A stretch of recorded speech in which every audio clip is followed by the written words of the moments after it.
கர்த்தராகிய இயேசு கிறிஸ்துவின் நாமத்தில் உங்களை அன்போடு வாழ்த்துகிறேன்.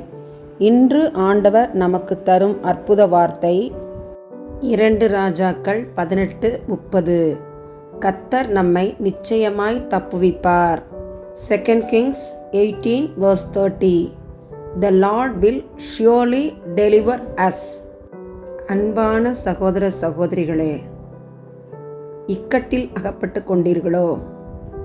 கவலையினால் கண்ணீரினால் தவிக்கிறீர்களோ? நாம் நிச்சயமாய் கர்த்தரால் தப்புவிக்கப்பட முடியும். கர்த்தரை முழுவதுமாய் சார்ந்து கொள்ளுங்கள்.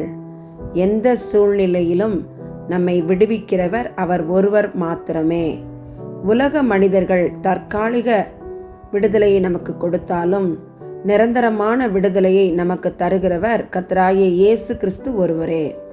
கர்த்தரை சார்ந்து கொள்வோம், கர்த்தரை நோக்கி கூப்பிடுவோம், தப்புவிக்கப்படுவோம். ஆமன். சத்துரு சோதித்திட தேவ உத்தரவுடன் வருவான். சத்துரு சோதித்திட தேவ உத்தரவுடன் வருவான். ஆனால் இயேசு கைவிடா, தானாய் வந்து ரட்சிப்பா. ஆனால் இயேசு கைவிடா, தானாய் வந்து ரட்சிப்பா. அந்த நல்ல இயேசு எந்தன் சொந்தமானாரே. அந்த நல்ல இயேசு எந்தன் சொந்தமானாரே. சந்தோஷம் பொங்குதே, சந்தோஷம் பொங்குதே, சந்தோஷம் என்னில் பொங்குதே.